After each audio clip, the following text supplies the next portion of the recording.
आज जो पाली जिले का कक्षा 11 का जीव विज्ञान का जो पेपर हुआ था उसके प्रश्नों को देख के हल करते हैं। पहला क्वेश्चन था, कौन सा कवक पादप जगत के ड्रोसोफिला के नाम से प्रसिद्ध है? तो उसके लिए सही आंसर हो जाएगा न्यूरोस्पोरा, आंसर नंबर स। दूसरा क्वेश्चन था, नील हरित शैवाल में नाइट्रोजन स्थिरीकरण करने हेतु कौन सी रचना पाई जाती है? तो वो रचना होती है हेटेरोसिस्ट। तीसरा क्वेश्चन था, पादप जगत का उभयचर किसे कहा गया है? तो पादप जगत का जो उभयचर है वो होता है ब्रायोफाइटा। चौथा प्रश्न है, किस प्राणी में पुनरुत्भवन की अपार क्षमता पाई जाती है? तो पुनरुत्भवन की सबसे अधिक क्षमता प्लेनेरिया में पाई जाती है। किसमें पाई जाती है? प्लेनेरिया में।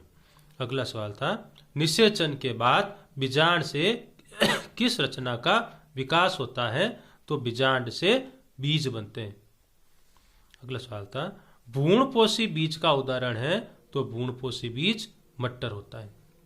अगला प्रश्न था, रंध्रों के खुलने व बंद होने के क्रम को कौन नियंत्रित करता है? तो रंध्रों को खुलने व बंद होने को द्वार कोशिकाएं नियंत्रित करती हैं। अगला प्रश्न है, रक्त किस प्रकार का उत्तक है? तो रक्त एक तरल संयोजी उत्तक है। अगला सवाल है, निम्न में से किसमें अनुहरण की क्रिया होती है? तो अनुहरण की क्रिया मछली में होती है। अगला सवाल है, जीवित द्रव्य का तरल कर्मी नमूना किस सिद्धांत किसने प्रतिपादित किया था? तो फ्लूइड मोज़ेक मॉडल है वो सिंगर और निकोलसन ने दिया था।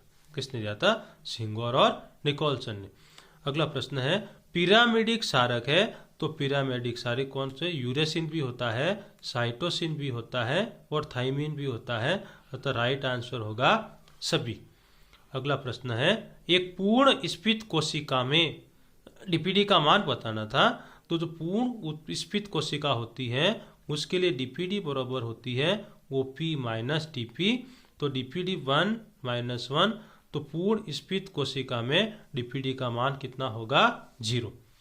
अगला प्रश्न है, कोशिका चक्र की G0 प्रावस्था को और किस नाम से जानते हैं? तो जो G0 प्रावस्था है उसको हम विश्राम अवस्था भी कहते हैं। अगला प्रश्न है, वाष्पोत्सर्जन खिंचाव सिद्धांत किसने दिया था? तो वाष्पोत्सर्जन खिंचाव सिद्धांत डिक्सन एवं जोली ने दिया था। अगला प्रश्न है, पर्णहरित में कौन सी धातु पाई जाती है? तो क्लोरोफिल में मैग्नीशियम धातु होती है। कौन सी होती है? मैग्नीशियम।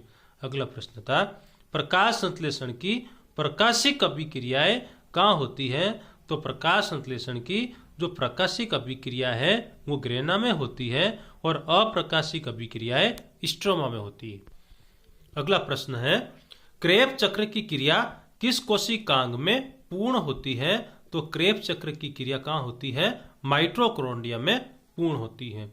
अगला प्रश्न है, ग्लूकोज के एक अणु पूर्ण ऑक्सीजन से कितने अणु एटीपी मिलते हैं? तो ग्लूकोज के पूर्ण ऑक्सीकरण में हमें 2 एटीपी का लाभ होता है। अगला प्रश्न है, कौन सा हार्मोन कोशिका विभाजन को प्रेरित करता है? तो साइटोकाइनिन जो है हमारे पादप के कोशिका विभाजन को प्रेरित करता है।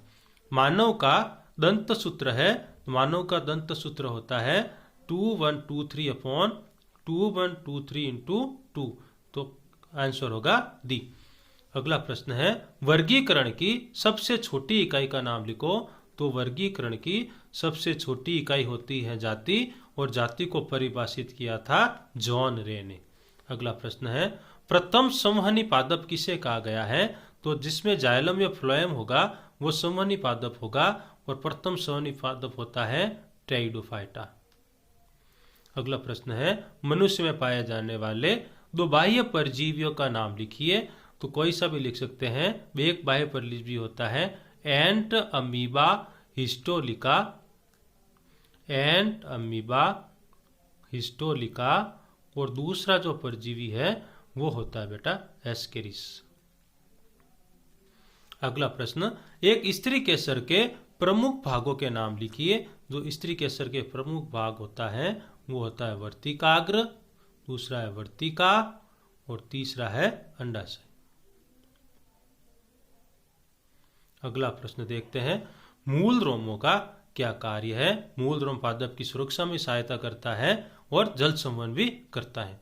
दोहरी झिल्ली युक्त 2 कोशिकाओं के नाम लिखिए। इसके लिए मैंने अलग से एक वीडियो बनाया था जिसका लिंक भी आपको दे दूंगा। दो दोहरी झिल्ली युक्त कोशिकांग होते हैं, एक होता है माइटोकॉन्ड्रिया और एक होता है क्लोरोप्लास्ट, हरित लवक कहते हैं जिसे। अगला प्रश्न है, दुग्ध शर्करा का नाम लिखो। तो दुग्ध शर्करा होती है लैक्टोज। दूध शर्करा होती है लैक्टोज। वाष्प, अगला प्रश्न है, वाष्पोत्सर्जन की परिभाषा लिखिए।